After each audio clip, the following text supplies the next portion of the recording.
After questioning registered sex offender Jacob Kinn for 4 hours about a kidnapping and murder in Bemidji, Minnesota, cops have no choice but to let him go. Did you know when you released him that he held the answers to where this little girl was? Definitely.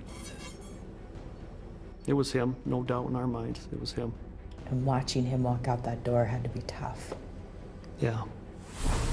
Jacob had willingly left behind plenty of evidence for investigators: his clothes, vehicle, and most importantly, his cell phone. That phone data unlocked a whole new area that just really turned this case upside down for us. Minutes after Jacob had walked out of the sheriff's station, Special Agents William Bennett and Jacob Hod used special equipment to access everything on his phone. Some of what they find, they expected to see on the phone of a convicted child predator. You could see his sexual desires, is what he was into, because his phone was full of other images of other kids. But it's what they didn't expect to find that leaves them stunned. A series of deleted text messages they were about to recover. I couldn't believe it. I was actually sitting here, and the investigators were at the main table going over the case and what to do next and what steps, and I yelled, "Bingo." I said, "You guys got to come look at this." The texts were between Jacob Kinn and Melissa Norby, the babysitter who was murdered and then set on fire inside her home. The messages detail an elaborate plan between the two to kidnap the 5-year-old daughter of Melissa's best friend. I've never seen something documented so complete. According to the text messages, the kidnapping was actually supposed to happen a week earlier. Remember, Amanda Smith, Brittany's mother, told cops that Melissa often took care of the little girl at her house. But I think the little girl got sick or something happened that it didn't work out, so he was pretty upset that she wasn't coming over. Melissa and Jacob first hatched a crazy random attack while she was watching the girl. The initial plan was that Melissa was going to be assaulted, carjacked basically, and some unknown man was going to take Brittany. Once the little girl was in their own clutches, they'd hide the child so Jacob could keep her for himself. So then once the carjacking was supposed to have taken place, then Melissa was then, obviously they'd have Brittany, and it was going to be Jacob's toy, as he called her. Why would Melissa allow someone to hurt her best friend's daughter? She definitely wanted to do anything she could to have a relationship with him, and at all costs. Think she loved him? I think she wanted to be loved. Do you think Jacob Kinn loved Melissa? Not in the least bit.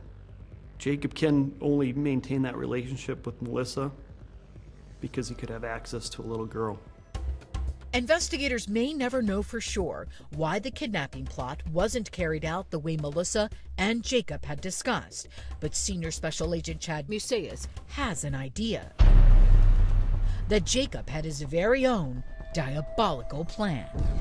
So she willingly, in my estimation anyway, willingly was bound and tied up, and then at the last seconds of her life choked out because Jacob Kinn didn't want a witness to the abduction. Whatever role Melissa Norby may have played in the abduction didn't matter in that moment. The only thing that did was finding the little girl. We know the statistics. We know what is likely happened. And we're scrambling. Even though Jacob Kinn told investigators he had been fishing at Clear Lake, a cell phone ping put him in an area known as Big Fork, about 80 miles from the town of Bemidji.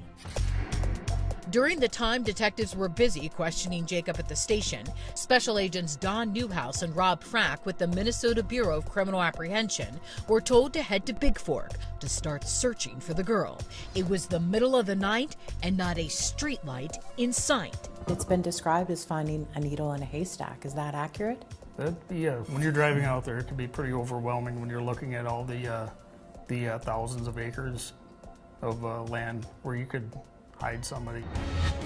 But before leaving the sheriff's station, the men got a good look at Jacob's Jeep. The undercarriage had a lot of vegetation, grass, yellow and white flowers hanging from the undercarriage. muddy tires. It's pretty clear that he was out, we figured, in a wet area, possibly driving in a hayfield or somewhere he had to go through a lot of grass and wildflowers. That didn't exactly narrow down the search area. Much of Big Fork is rural. Fortunately, back at the sheriff's station, a phone call leads to a critical clue. The dispatcher says, wait a second here. We have a kin who owns property in that same area, 3.1 miles from the cell phone tower. Jacob Kin's family owns property in the area. Don and Rob make it to Big Fork just as the sun was coming up. We got to Big Fork right about the time where we could start seeing things without a flashlight or headlights. Another advantage, compliments of Mother Nature. A heavy downpour overnight. A lot of the roads in the areas that we were checking are dirt roads, and that's a relatively rural area, and there shouldn't be a lot of traffic up and down some of those roads. They knew if anyone had driven in the area recently, there would be fresh tire marks. The two men start making their way from the cell phone tower to the direction of the ping from Jacob's phone. Just as they reach the road leading towards the Kin's family property. That's where you could see clearly that there are tire tracks coming off of the gravel road onto the pavement, dirt deposited on the pavement, and we stopped right there and Rob started taking photos. The tracks matched the tires on Kin's Jeep. You knew you were on the right path. That was the only lead that we had at that point. So what do? Do you drive out there or do you walk? On that particular spot, we drove down the gravel road cautiously, looking off to the right and left, with our windows rolled down, trying not to drive on top of these tire tracks. We didn't want to lose the tire tracks.